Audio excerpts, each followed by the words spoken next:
So here's another example of a very famous single qubit quantum gate. This is called the Hadamard gate and is denoted with the letter H. The Hadamard gate has no classical analog.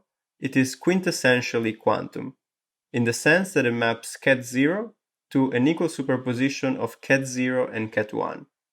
So it doesn't map it to a multiple of another standard basis vector. And then it maps ket1 also to an equal superposition of ket0 and ket1, but with a different relative phase. So precisely, the Hadamard gate maps ket0 to 1 over square root of 2 ket0 plus 1 over square root of 2 ket1, and it maps ket1 to 1 over square root of 2 0 minus 1 over square root of 2 1. So the only difference between the two images is the plus versus the minus.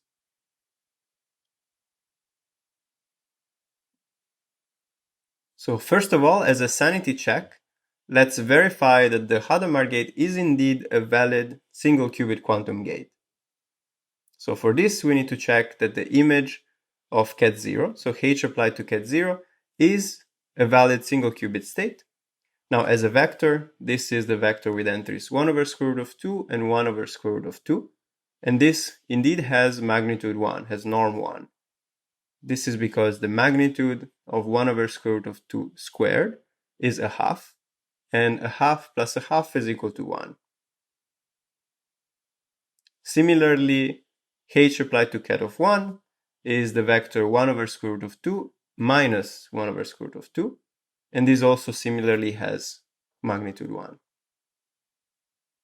Now the last condition to check is that H ket0 and H ket1 are orthogonal, and this I encourage you to check on your own.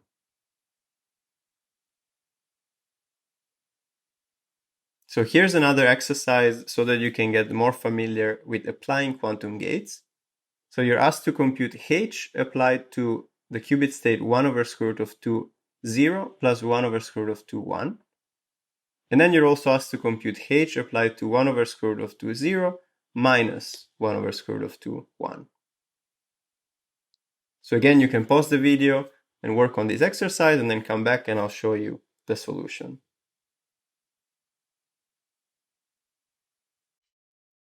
So the first part of the exercise asks us to compute the Hadamard gate H applied to the state 1 over square root of 2 ket0 plus 1 over square root of 2 ket1. Now by the linearity of the action of the quantum gate H, this is equal to 1 over square root of 2 H0 plus 1 over square root of 2 H1. Now we can further substitute the expressions for H applied to 0 and H applied to 1 by using the definition of the Hadamard gate. What we obtain is 1 over square root of 2, 1 over square root of 2, 0, plus 1 over square root of 2, 1. This is H applied to ket0. And for the second term, we get 1 over square root of 2, and then 1 over square root of 2, 0, minus 1 over square root of 2, 1. This is the expression for H applied to ket1. Now we can expand out the terms in this expression by using the distributive property, which applies to vectors as well. And if you're not convinced about this, you can easily check it on your own. So if we expand out the terms in this expression, we get a half ket0 plus a half ket1. This is from the first term. And from the second term, we get a half ket0 minus a half ket1. This is from the second term. Now finally, we can group the terms that are ket0 and group the terms that are ket1. What we obtain is the following.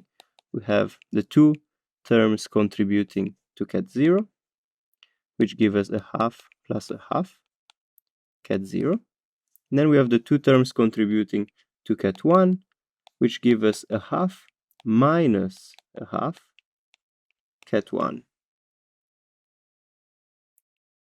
Now, if you're not entirely convinced about whether we are allowed to group the terms in this way, just think about the vector representation. So ket0 represents the vector with entries 1, 0. Ket1 represents the vector with entries 0, 1. And so if you write down the expression that we have here, this is precisely a half, 1, 0. So if we rewrite the expression here using the vector notation, this is equal to a half times the vector 1, 0 plus a half times 0, 1 plus a half 1, 0 again minus a half 0, 1. And so from this expression in vector notation, it should be clear that it makes sense to group terms in the way that we did here. And now, crucially, the minus sign in the last term makes the coefficient of ket1 vanish. And so the way to think about this is that the amplitudes corresponding to ket1 interfered destructively and canceled each other out, while the amplitudes corresponding to ket0 interfered constructively and they reinforced each other. And so what we obtain in the end is that the final expression is equal simply to ket0. So applying h to the initial state gives us ket0. Now the second part of the exercise asks us to compute the gate h on the very similar but slightly different state 1 over square root of 2, 0 minus 1 over square root of 2, 1. Now again, by linearity of the action of a quantum gate, this is equal to 1 over square root of 2 h0 minus 1 over square root of 2 h1. We can now substitute the expressions for h applied to 0 and h applied to 1, just like before. We obtain 1 over square root of 2, then 1 over square root of 2, 0, plus 1 over square root of 2, 1.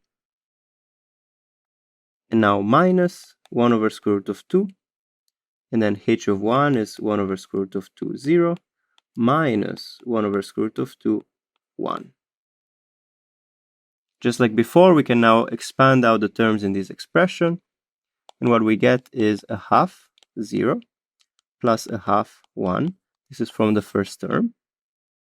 From the second term, there's a minus sign to begin with, so we get minus a half, 0, and then plus a half, 1.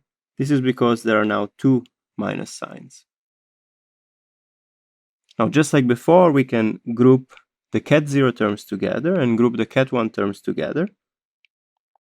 But now there is a crucial difference, because we get a half minus a half ket0 from these two terms, and we get a half plus a half ket1 from these two terms here. And so now, because of the relative phase of -1 that we started with in this state here, the interference is now destructive between the amplitudes for ket0, and it is constructive for the amplitudes corresponding to ket1. And so what we end up with is just ket1. Now, the point that I want to emphasize is that in the two parts of this exercise, we applied the same gate h to the following two states. First, 1 over square root of 2, 0, plus 1 over square root of 2, 1. And then 1 over square root of 2, 0, minus 1 over square root of 2, 1. These two states differ only by a relative phase, the minus sign. And so if we were to measure them directly, we would get the same probability distribution of measurement outcomes.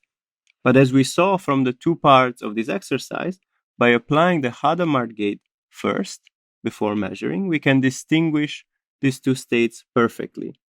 This is because applying h to the first state gives us ket0, as we saw in the first part, and applying h to the second state gives us ket1, as we saw just now. And then, of course, measuring ket0 and ket1 will give different outcomes all the time, allowing us to distinguish.